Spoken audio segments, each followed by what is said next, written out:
జగన్ 151+ ధీమా వెనుక ఉన్న బలం ఏంటి? చేపట్టిన సంక్షేమం, చెప్పిన మేనిఫెస్టో పథకాలే గెలిపిస్తాయి అనుకుంటున్నారా? వైసీపీ అధినేత జగన్ మాటలను టీడీపీ క్యాంప్ ఎలా తీసుకుంటోంది?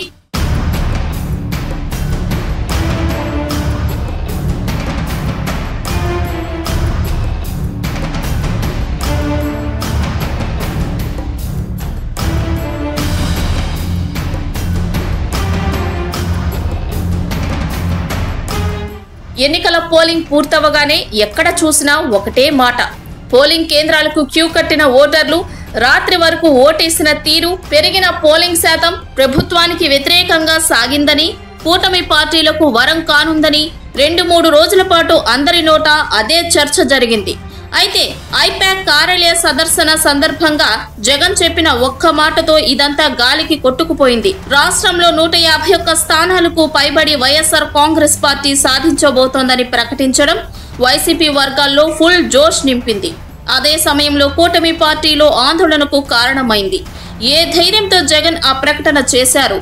వైసీపీ వర్గాలకు పోలింగ్ పై ఉన్న ఫీడ్బ్యాక్ ఏంటి అనే చర్చ అటు నాయకులు, ఇటు సామాన్య ప్రజల్లోనూ మొదలైంది. పోలింగ్ రోజు నుంచే ఏపీలో ఎన్నికల ఫలితాలపై అంచనాలు మొదలయ్యాయి. వైసీపీ కూటమి గెలుపు పైన ఎవరికి వారు ధీమా వ్యక్తం చేస్తున్నారు. ఈ క్రమంలోనే ముఖ్యమంత్రి జగన్ 2019 కంటే ఎక్కువ సీట్లు గెలుస్తున్నామంటూ చేసిన వ్యాఖ్యలు కొత్త చర్చకు కారణమవుతున్నాయి. జగన్ కేడర్ లో విశ్వాసం నింపేందుకే ఇలా చెప్పారా, నిజంగా నమ్మకంతో చెప్పారా అనేది ఇప్పుడు డిబేట్ గా మారింది. ఇదే సమయంలో టీడీపీ క్యాంపులోనూ కొత్త లెక్కలు తెర మీదకు వస్తున్నాయి. ముఖ్యమంత్రి జగన్ తాము తిరిగి అధికారంలోకి వస్తున్నామని ధీమాగా చెప్పారు.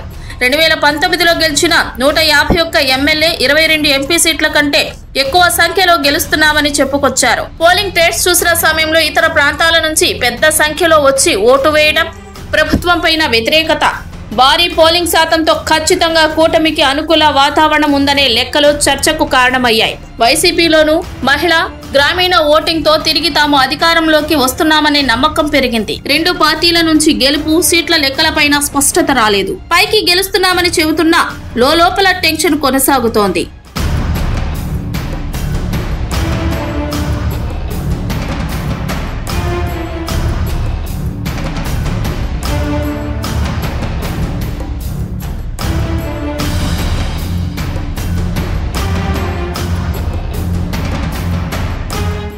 ఇదే సమయంలో జగన్ 151 సీట్లకు పైగా గెలుస్తామని చెప్పడం ద్వారా మరో ఉత్కంఠకు కారణమయ్యాయి. అయితే జగన్ తన కేడర్లో విశ్వాసం నింపేందుకే ఇలా చెప్పారనే అభిప్రాయం తెర మీదకు వచ్చింది. కానీ జగన్ ఇతర పార్టీల నేతల తరహాలో వ్యాఖ్యలు చేయడం, ప్రచారం కోసం మాట్లాడడం చేయరాదని వైసీపీ ముఖ్యుల వాదన. జగన్ ఏ మాట అయినా ఆచితూచి స్పందిస్తారని, జగన్ చెబితే అది నిజమనే నమ్మకం ఉందని చెబుతున్నారు. అదే సమయంలో హోరాహోరీగా ఇలా ఏకపక్షంగా సీట్లు సాధించడం సాధ్యమేనా అనే వాదన వినిపిస్తోంది.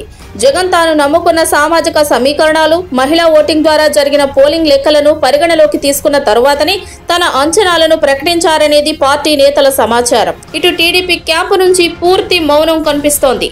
ఇది వ్యూహాత్మకమా కాదా అనేది తేలాల్సి ఉంది. జగన్ ఏకపక్షంగా ఫలితాలు వస్తున్నాయని చెప్పిన తర్వాత టీడీపీలో ఒక స్థాయి నేతలు ఎవరూ దీనికి కౌంటర్ చేయలేదు. కనీసం సోషల్ మీడియాలో పోస్టింగ్స్ కనిపించలేదు. ముఖ్య నేతలు మౌనంగా ఉంటున్నారు. జగన్ ఏం చేసినా, ఏం మాట్లాడినా విరుచుకుపడే టీడీపీ కోర్ టీం సైలెంట్ గా ఉంది. గెలుపు పైన జగన్ అంత విశ్వాసంతో కనిపిస్తుంటే టీడీపీ స్పందించకపోవడం పైన భిన్నాభిప్రాయాలు వ్యక్తమవుతున్నాయి. అటు జనసేన నుంచి జగన్ కామెంట్స్ పైన స్పందన లేదు. పోటీ చేసిన అభ్యర్థులకు తమ ఫలితం ఏంటనేది మరింత టెన్షన్ పెంచుతోంది.